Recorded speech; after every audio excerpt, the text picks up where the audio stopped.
Welcome to ASD Shine Bright. This is the podcast where we highlight all of our awesome students and staff throughout the district. I want to introduce you to what I call the Polaris Awesome Three. This is Maggie, Cothron, and Joshua Pack, and Jessie Tyrrell. How are you guys doing today? Doing good. Awesome.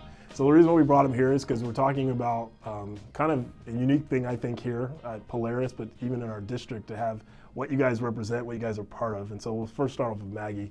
Maggie, you're part of ASUG, and kind of describe ASUG. First, say the full name of ASUG and what that means. Yeah, so ASUG is the Alaska Association of Student Government. It's this place to rally student voice, an opportunity to be a part of these general assemblies, learn about legislation, how and we create resolutions and a way for us to channel our voice and be able to create change, whether that's something personal in our schools, whether we want to implement something, or statewide policies, like maybe creating a brand new sport in the ASA division or something like that. I love it. Joshua, tell me who you represent and what it's about. So I represent the Anchorage School District. I've also been taking a step to also represent the state, but I think I'd like to focus on our district. For this matter, I am the president of the Anchorage Student Advisory Board. And similar to ASUG, it's more of a district and community-based aspect of governance. We have delegates and representatives from most of the large high schools in Anchorage, some charter schools included, and we meet to not only discuss the issues that are at hand and the most pressing, because Anchorage is the biggest city in Alaska, and therefore we have the biggest issues, I'd like to say. And with that, we like to incorporate the students in having a say in the solutions to these issues. And so we have resolutions that come through that are proposed by certain students. We vote. It's a full parliamentary body, and we get some awesome things done. That's awesome. Jessie, tell us a little bit about what your role is in Anchorage Assembly. Yeah, so I am the youth rep to the Assembly. It was a recently reinstated position, which I was the first person back. It is an advisory vote, which deals with everything. It's the business of the city, so everything from voting legitimacy to budget. Those are really big topics for all of you guys. Obviously, this is like, you're knee deep into topics. This is not normally what young people will do. And I'm not saying like young people don't care about topics, but most of the time you're focused on like whatever activity or sport you're doing, just passing the class that you're in, right? Or, maybe hanging out with your friends and just being like a teenager. What motivates you? Well, Jessie, since you have the mic, you start first. Like, what motivated you to be part of something that really is like some topics that most people think, oh, it's for adults. That's something I'll do when I'm a little older. Yeah, no, I think it's super important for students to have say in their future. I mean, we are an underrepresented group, and I think despite having an advisory vote, I think even just having one student there to give context and help inform adults is incredibly important. I was inspired. My mom attended assembly meetings, and I decided to stick around for one, and then eventually it was two, and then led into me applying for this position. So, I like to say that as a kid, I was kind of stamped out and felt like I had a lot of pressure weighing on my future, like global warming, all climate change, budget issues, the pandemic, all these things made me feel kind of like I had no say in my future. But it only took a person or two to inspire the fact that students are not just the future, we're the now. And because of that, and the people I have depending on me, like I have a little brother to say, and I think it starts from those tiny people that you depend on, then you can extend that to the larger districts, and always keeping on to compassion, the passion to be excellent, right? The passion to instill the want to learn, lifelong learning, is those values that I think also kind of combated the pressure that I felt as a kid. And now I feel like I'm living the dream that I had as a child, and I hope to inspire that to others. Yeah, so my inspiration when it came to being a part of student government was actually starting here at Polaris. I've been here since second grade, and you always hear those stories of like the older students, like the big kids doing these really cool activities, and after seeing them and like seeing the actions and what they were able to create, I was inspired to kind of try that on my own just to give it a shot. And as the more I got involved, I realized that I could actually be able to create change and be able to make a positive impact around me, and especially represent like the students and voices of students who don't feel comfortable or intimidated by this like being in front of the screen or front of a large body. So just seeing those like cool accomplishments I saw when I was growing up inspired me to try something like that too, and to be able to go through that process, like pass resolutions, create change in my own community, and to see that positive change and impact that I was able to do was something really rewarding, and I realized that I wanted to continue to do. That's awesome. One of the word that kind of came up to me is you guys are watching, stuff that you actually are actively involved in, but there's also a word I think of as called compromise, and you see this in government from the federal, the state level, and on our local levels. Do you listen to other opinions? Obviously, I know you may, kind of gather like things that you personally believe in, but do you listen to other people, whether it's your fellow student body people, other people in the district, and even listening to both sides as they talk, or all sides? I can't say it's both sides because everybody has something to add to that. I think for me personally, I absolutely do.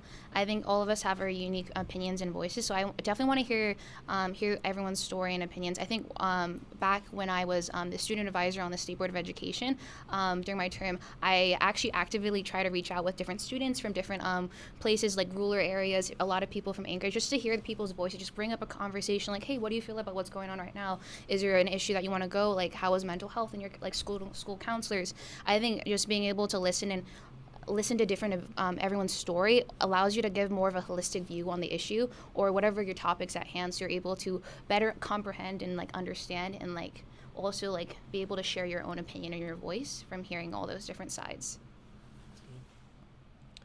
There's this quote that goes, where you stand depends on where you sit, and I think that kind of stuck with me because at the end of the day, we're all just humans trying to make sense of the world around us, and it takes a bit of empathy and I guess effort to put aside your own opinions and your heuristics and your biases to see that hopefully the person that you're talking with wants the best for themselves and the others around them.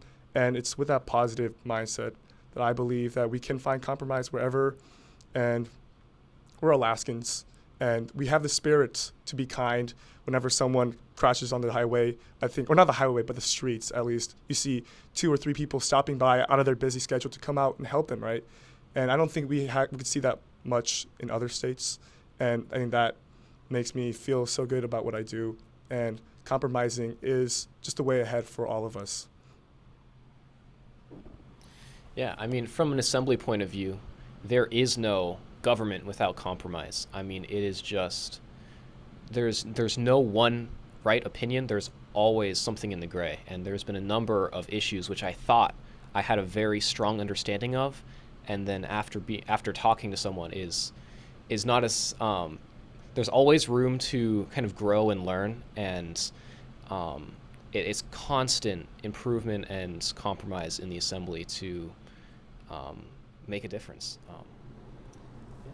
That's good. You guys are dropping quotes on me. Give me insight, compassion, empathy, compromise. I love it. I wish that our world would listen to some of the things you guys were saying, and less fighting and more compromise. I think that's good. Obviously you guys do more than just sit in meetings, ASOG, School Board, and Assembly. What are some of the things you like to do for fun? What are other things you're engaged with that, it makes you, the person that you are, I guess? Yeah, so just personal hobbies of mine. I have been getting into weightlifting recently. I've been trying to get back into just reading for passion instead of for school. And then other than that, I'm on the mock trial team at Diamond, and was thinking about getting back. I used to fence competitively for many years and took a break during COVID, but was thinking about getting back into it. When you pick that up, let me know. I only see that in the Olympics. That's the only time I've ever seen fence. I do cross-country skiing for service, which is, I think, my only check to physical fitness. But outside of that, I like to stimulate myself intellectually. I do chess. I think that's a great way to bond with people, to build discipline, repetition, which all applies to things I do. I also think that self-care is important, so I've been taking note of like the habits I develop. And so reading, I incorporate like Jessie, so I'm into that. I also incorporate just going out and talking with people so that I can expand my insights and also just be a better communicator. And cooking, playing the piano, or some other hobbies I do. Oh, Renaissance man. What do you cook? I like to marinate stuff. I'm Korean, so my mom just teach me how to like make a mean bulgogi. Oh yeah, you have to make it for us, and we'll come back do a podcast just on that.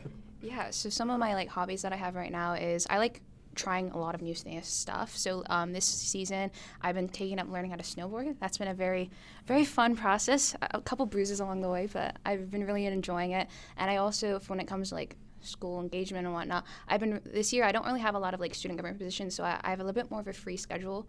So I've been kind of exploring my options when it comes to like joining clubs and whatnot, and I've been really enjoying one thing that I've been a part of right now is Seawolf Debate, and I've been really enjoying that, as well as at ANSEP. I've been part of some new clubs that they started with, like a book club. Also, we're trying to start a key club, so it's been really fun too, and yeah. That's super cool. So you actually, with the Seawolf Debate, you were with the college students. Yeah, I was super involved like last semester. I need to get involved this semester, but yeah, it's been a really cool experience just kind of being at a college level and tackling these like really big topics and just being able to compete and do these different tournaments. It's been really fun. That's awesome. So last question for you guys. Tell me, where do you see yourself? I hate these kind of questions, but I'm going to be the one to ask it. Where do you see yourself? Like, what do you see yourself doing? Like, is there a certain career field, or what do you see yourself doing? Like, if 10 years from now we see you on the street and I'm like, hey Maggie, hey Josh, hey Jessie, what would you say? I wish I knew this answer to this question. I always thought when I was like growing up, I was like, I want to be an engineer. That's kind of some of my strong suits. Like with science and math is what I really enjoy. But as I'm like now where I'm currently, like I'm kind of lost since I'm dual enrolled at UAA. I'm taking college credit, so I'm trying to figure out what bachelor's degree or what degree I want to do. So right now my direction's kind of shaky, but I think I do want to be an engineer. But I think at the end of the day, regardless of what field or what career path I am, I just want to be able to continuously help people, to be able to advocate and just support the community that I have and that's around me. So yeah. That's awesome. I'd like to say that I'd be a judge in 10 years, but I know that's not near enough time to be one. I'd probably be finished with law school, maybe law clerking. If not, maybe I'll pursue a military career with all the benefits. But overall, I just wanted to hold my respect for the law, and maybe branch out to politics. But, the world is waiting, and I have so many opportunities, particularly because of ASD. So I'm going to say it's exciting, and I don't know for sure, like Maggie, but I'm excited.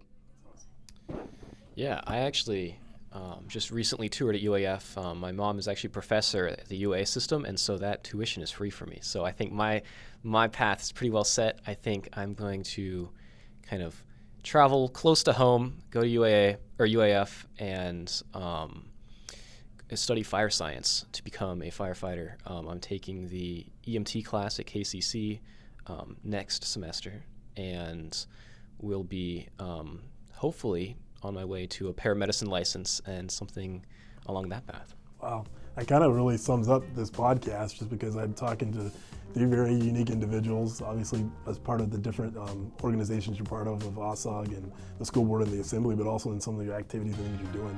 I think you guys will represent ASD, and so I really enjoy you guys being on here. Thank you guys very much. Yeah, thank you so much. Make sure you guys check out our podcast. We're on Spotify and Apple Music, and also on YouTube.